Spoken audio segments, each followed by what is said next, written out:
when you guys were kids, did your parents ever like scare you guys like, hey, you gotta be careful, stay close, or you're gonna get kidnapped and sold off to these things? All the time. Yeah, but it never worked on me. You would always just run off. You're not kidnappable though. Maybe, I don't know. Pick them up. Ugh. I know. It's probably that. Weird bowl cut.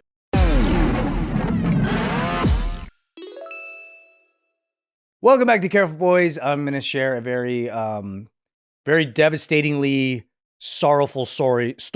Oh shit! I was laughing. Yeah, you're not gonna. I don't think you're gonna laugh once through this whole thing. So Get get it out now. system.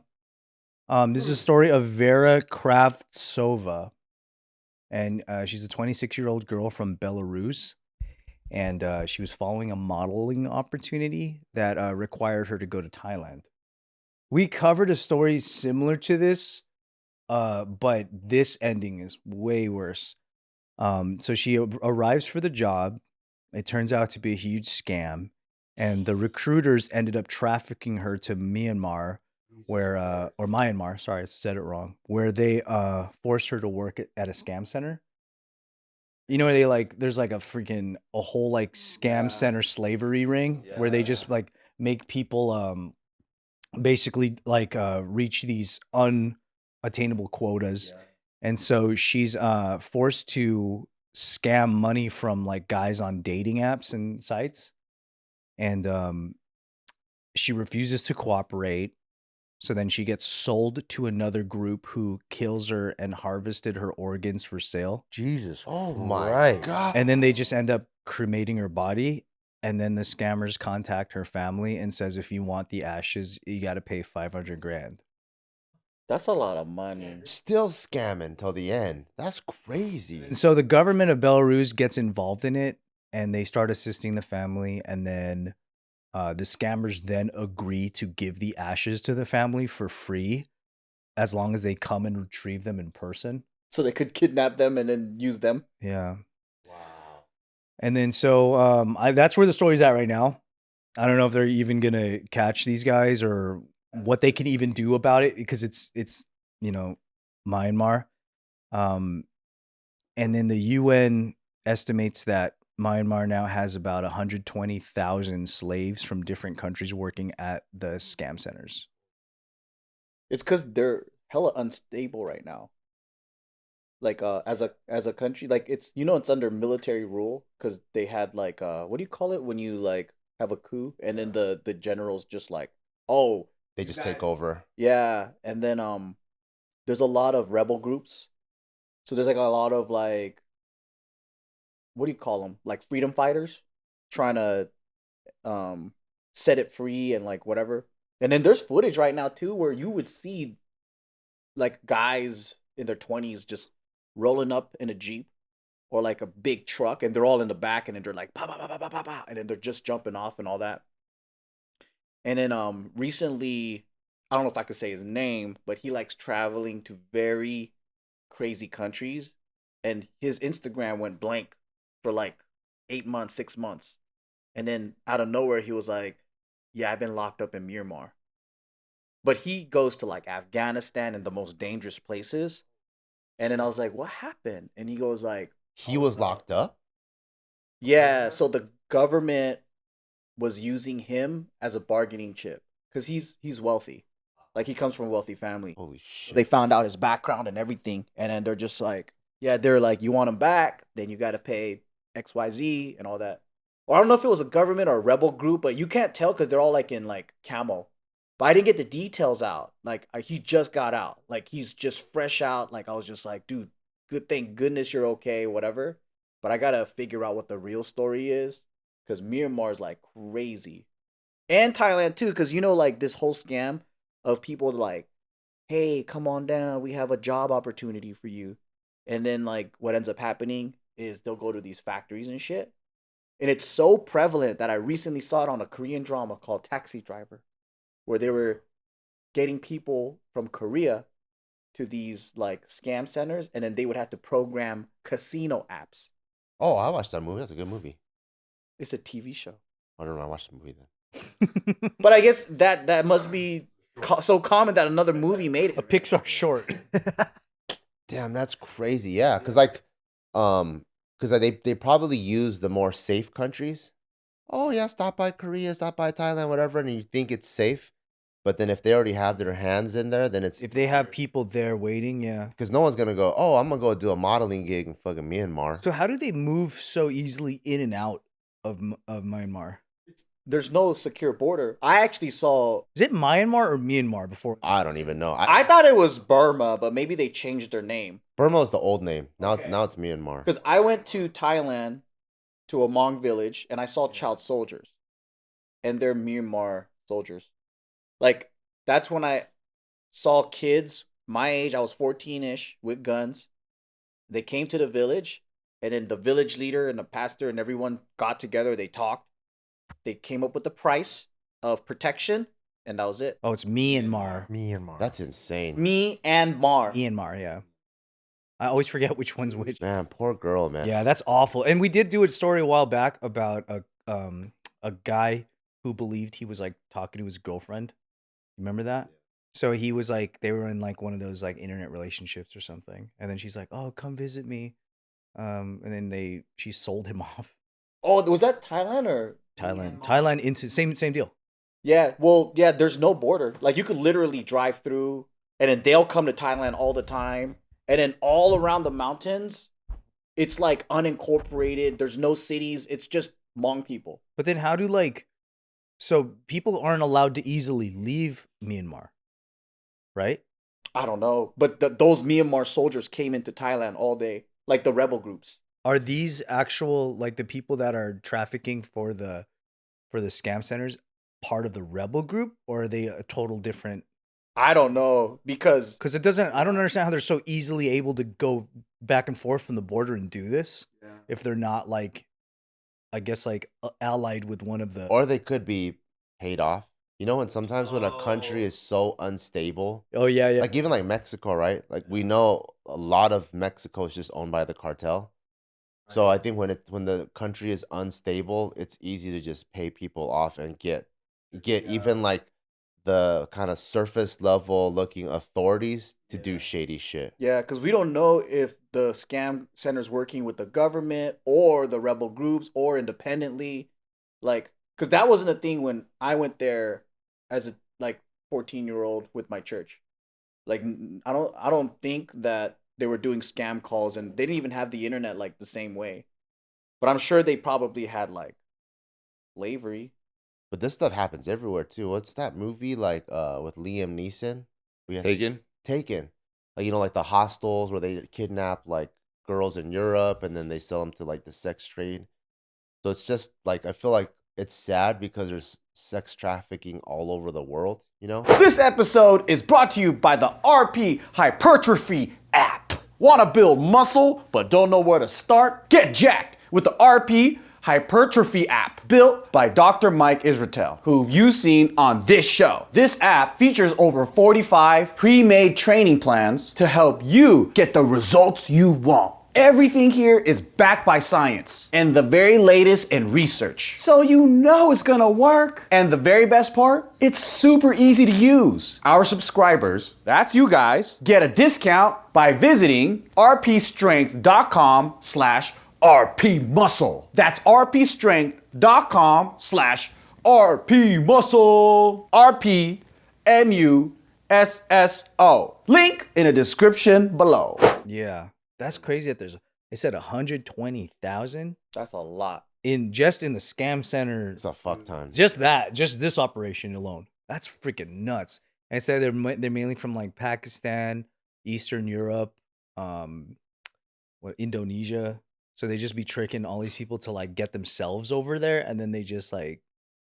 And those scam centers are just like all manners of scams, like for scamming people to be like, oh, you look like a model, you should come get the job, and then like the girls scamming guys and like, hey, like I'm your online girlfriend, come here or send me money. Like just every manner of scam is what these scam centers do. Yeah, I think so. Well, the dude who the guy that we covered, I forgot what he was forced to do. But I think his was just like scam calls or something. And then they said that like his quota was impossible to reach, and it said what the quota was, and it was like, who's gonna do that? Yeah. And they would beat him and shit, and then they just I feel like he got rescued, like that office got raided, and he actually got rescued, and they were able to show pictures of like where they slept, and it was a straight up like prison. Yeah, it's a straight up hellhole. Like it's When you guys were kids, did your parents ever like scare you guys like, hey, you gotta be careful, stay close, or you're gonna get kidnapped and all the sold time. off to these things? all the time. Yeah, but it never worked on me. You would always just run off. You're not kidnappable though. Maybe, I don't know. Pick him up. Ugh. I know. It's probably that. Weird bowl cut. I know this fool, and they probably try to steal me at the scam center, and they're like, "This guy too fucking dumb, dude."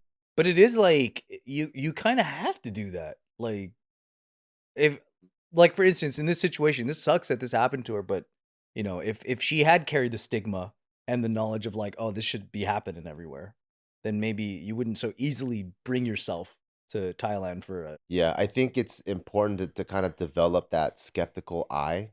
I think that's the part that's kind of what sucks because you wish you could like look at the world optimistically. yeah, absolutely. But if you can like look at the world skeptically and then let the optimism be earned, like through multiple layers, I think it's helpful. Yeah, or just something simple like you know, not going alone to places. Yeah. Cause like everybody always will like you'll hear that a lot, and I think like America does a good job perpetuating it too. Like whenever a region is experiencing like a lot of crime against tourism, the U.S. news is pretty good about like, yeah, we ain't going down to this area for right now. You know what I mean? They almost like put a soft embargo on like, yeah, just don't go there. Like you're on your own if you go there. But then like you have people like individuals that are like, no, that's racist. Like, don't say that. You can go anywhere you want. It's beautiful. Or like a fucking influencer will have a video like somewhere in Mexico City. Like, no, this is the best. Like one guy went, it's fine. But it's like everyone's situation's mad different. And I think like if this shit's happening, is it worth it to go by yourself? You don't speak the language. You don't know the people. Yeah. I feel like when countries give warning labels, you should just listen to them. A lot of people are blaming the Belarusian government because they're like, like look at what's so bad at the Belarusian government that she has to travel for work. What? That's what that. But these people are so Oh good my at God. scamming, and But international modeling does exist. You know, like people travel the world and get gigs. But I don't know. I guess there's some when I was seeing a lot of Belarusian people like commenting, something's happening there where they're already mad at their government for something. Well, they're really poor. So like I think they don't have opportunities, jobs, and then you know, the stereotype is like they're just drinking all day and they don't have opportunities. Yeah. It feels like everybody's people's mad at their government right now. Yeah. for real. You could be in a first world country and you're mad at your government for something. Do you guys remember when Myanmar there was like a girl doing a TikTok and like she was just dancing and in the back they actually had footage of the coup? Of the coup, the tanks arriving. Yeah. Hella fucking like She was doing like a fitness tutorial or something outside in the square, and then you just see tanks rolling up to it. yep. Yeah. And then they were all just in the background like going up and taking over the government while she was like doing some fucking TikTok and shit. But that does show you that, like, you know, even if you're like, I don't care what other countries do, but it's like when you have one country that's unstable and they are allowed to operate like this, that's affecting other countries. It's affecting everybody. And if you think about the money that Thailand gets from tourism, that's gonna fuck their bag up. If everyone is like, Oh yeah, it's gonna mess up all the people that are doing good and like having, you know, and it did. Thailand's tourism's freaking suffering right now. It's super low. They have all these interviews and videos of people showing their occupancy, 2 rooms booked of a whole hotel, and they're just like, why? They're like, nobody's coming. I mean, tourism's down like kind of all over the world, but this is not gonna help it. You know? oh, and also they just had that conflict with Cambodia. Remember that? Yeah. That too. Yeah. But isn't it kind of strange that like you look at this where it's like, oh wow, their government's so unstable in Myanmar that the problems like this can persist to this level. But we are right next to a country that's kind of very similar. You know what I mean? Like where they can't get their shit under control and it spills over to it's freaking nuts. About Mexico? Yeah. I had Yeah. 2 friends that stayed in Tulum, and then the police rolled through, and then they said something about some sort of threat. They cleared the whole entire hotel, everyone had to come out, and then whatever bags that you didn't take with you, the police took everybody's luggage out of the hotel and they left. And then later they found out that they think it was the cartel that was masking as the police. Dude. And They weren't actual policemen. They're just pretending. well, they probably were policemen, but acting on behalf Yeah. of the cartel. To steal the... And it was an entire hotel's worth of luggage. So iPads, laptops, all Damn. stole. Like, think of like how many hundreds of rooms there are, you know?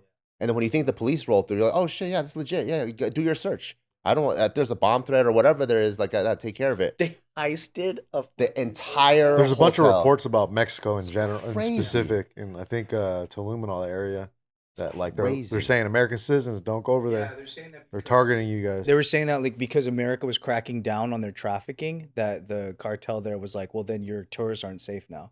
Yeah. Damn. So now you go like, and how do you even report that, right? You go to the police, say, you guys It was you guys. stole our Turn shit. my iPad back. Yeah. Fucking crazy, man. I'm going to Mexico soon. When you going? Just November. don't bring anything valuable. Not the Tulum, Cancun, or Rosarito, Tijuana, right? Puerto de Vallarta. Ooh. Is that on the west side? Puerto Vallarta. You're going in December? Yeah. Mexico City? Yeah. I heard that's safe. Mexico City's so tight. I heard CDMX, baby. I heard Come on. I heard the bordering areas is what's scary. Puerto Vallarta. Like Tijuana? Sound like a local. Tijuana, Tulum, Cancun, Rosarito. I don't know. I don't know if I want to go anymore. We're so lucky living in America, even though like we have crazy like things that happen here too. But I would take America's crazy over third world crazy. Then to get fucking kidnapped and have my kidneys cut out? Also, though, like when I travel somewhere, like I don't look American. I look Chinese. That's true. I think we get a pass. I just gotta not be loud. Also, when I travel, I got fucking my antennas up too. Like, I'm like super scared. That is true. I always forget that. I forget that like when we travel, we don't look like Americans first, Yeah. unless we're doing something American. Yeah. Once we start talking, then it's like, oh, okay, you're American. Yeah, we're not like a group of white guys. But I just look like a Chinese guy. Our accents are pretty believable, though.